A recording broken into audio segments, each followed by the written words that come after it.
So hello guys, what's up? Magandang araw sa ating lahat. This is Marky Life once again. So for today's video mga kalifestyle, let's talk about online learning application once again.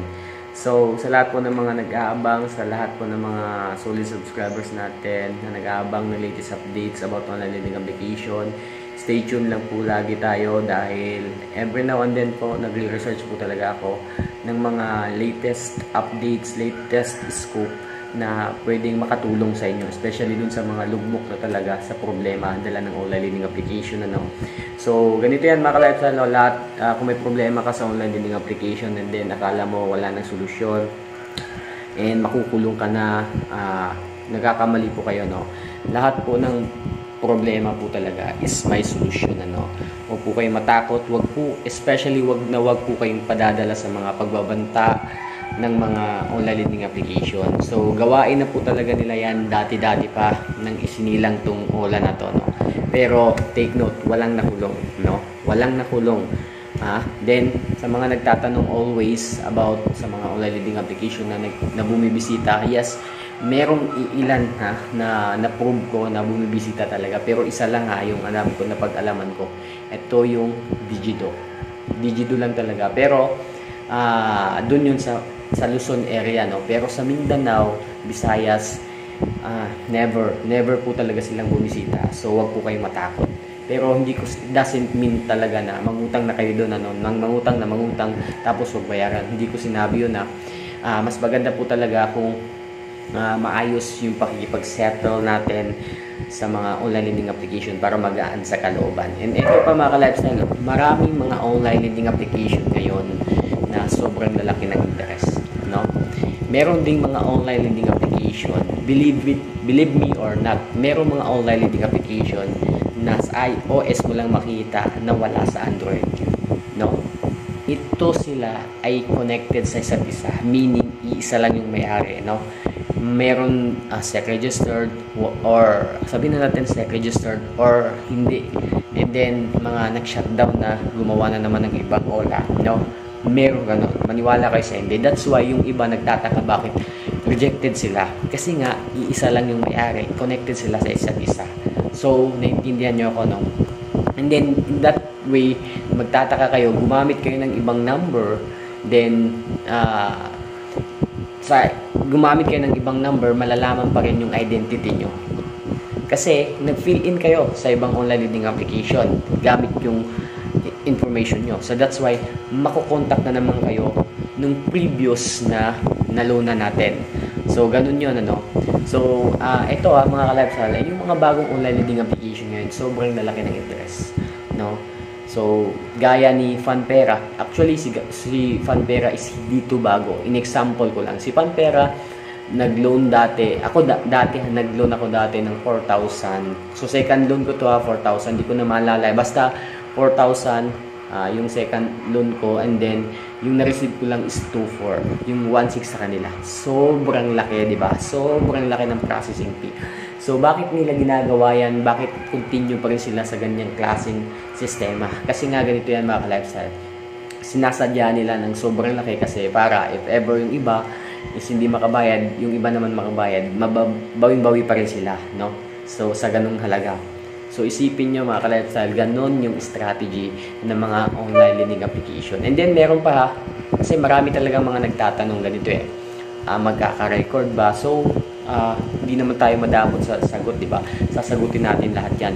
Magkaka-record ba sa NBI? So sa lahat ng mga newcomers, new viewers natin, again, hindi po kayo magkaka-record sa NBI, If ever na meron kayong bad credit sa mga online lending application, maniwala kayo sa hindi, proven and tested na po yan. Walang kinalaman ang NBI unless kung ibang kaso, yung meron ka, malamang magkaroon ka ng record.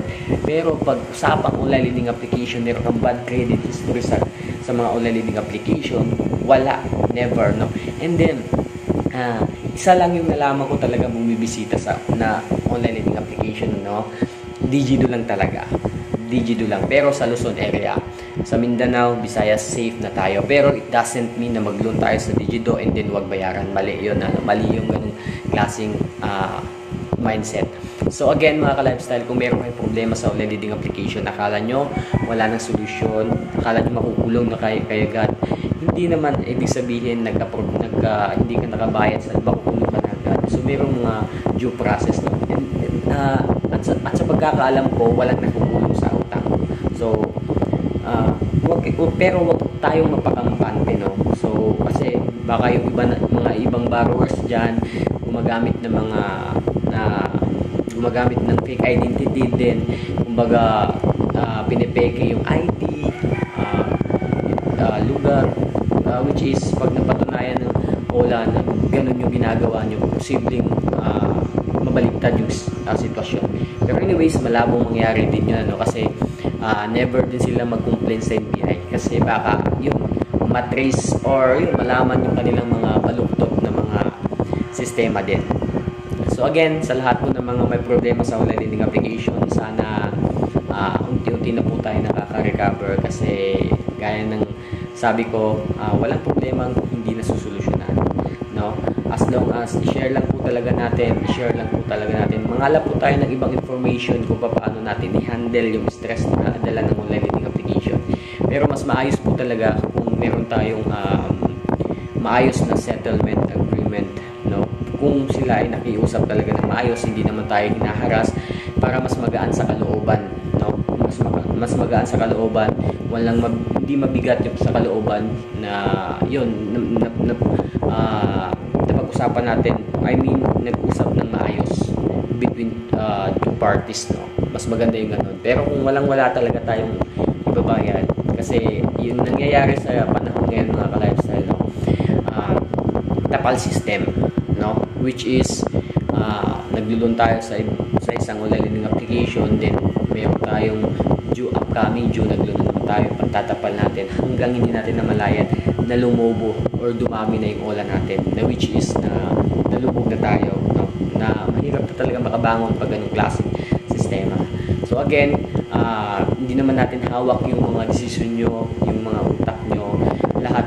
Actually, yung mga ibang online lending application talaga is reliable. I mean, nakakatulong talaga, no?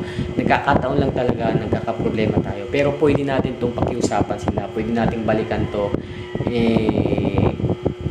pwede natin balikan, basta yung OLA na to is magpakiusapan natin ng maayos. Pwede tayong mag-loan ulit kung mapakiusapan natin. Pero kung hindi naman, minura ka agad, so itsapera mo na yan. So ganito yan mga ka-lifestyle, no?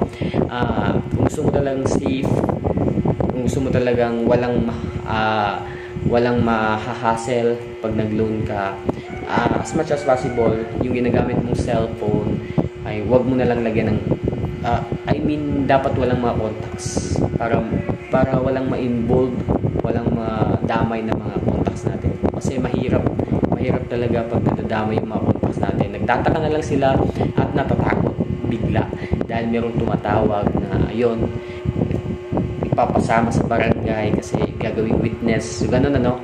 So ganun yung mga scenario. And then sa Facebook naman, kung natatakot kayo na ma-post, gaya na ng paulit-ulit kong sinasabi, lahat ng mga pinopost na sign of harassment, sign of bullying is not, I mean, hindi talaga nagtatagal sa social media, especially sa Facebook. Ina-hide po talaga yun ni Meta. So wag po kayo matakot kasi in the end of the day, mas paniniwalaan kayo ng mga taong nakakilala sa inyo, no? So ano ngayon kung may post kayo? So 2 to 3 days mawawala din yan, i-delete din yan ng uploader or i-hide ni Meta. So ganun lang, huwag po kayo matakot, relax lang po kayo, huwag nyo masyadong isipin yung mga OLA na yan kasi in the future wawalisin din yan. Nagtataka lang kasi talaga ako ngayon kasi napakarami mga na-shutdown na until now hindi pa nawawala sa Play Store. Ewan ko kung anong action dapat yung gawin kasi nawala na yung mga tumutulong sa mga biktima ng online lending application like ni Rendon Labador. Wala na sa eksena. Ewan ko kung nasa na yun. Pero anyways, nasa sa atin pa rin kung paano natin i-handle yung stress natin. Basta wag lang tayo papaapekto sa mga pagbabanta, pananakot, whatsoever ng mga online lending application engine. agent kasi hanggang dun lang talaga sila, no? Huwag kayong matakot, especially kung nasa provinces kayo tapos sasabihin bibisitahin kayo dahil kilala yung mga barangay, yung kabarangay captains. So, lumang pananakot na yan, lumang tugtugin na yan. So sa akin kayo maniwala kasi marami na akong mga experiences na marami na akong mga nakausap na mga biktima ng online lending application na nakamove on nakamove on and then naka-recover na. So yun lang mga ka-lifestyle. I hope meron kayong nalaman kahit paano sa content natin ngayong araw. And then pasensya na again kung minsan lang po tayo makapag-upload ng mga videos, updates about all pero sinisikap po natin kumalap ng information na alam ko makakatulong sa mga biktima ng. So yun lang mga ka-lifestyle, peace.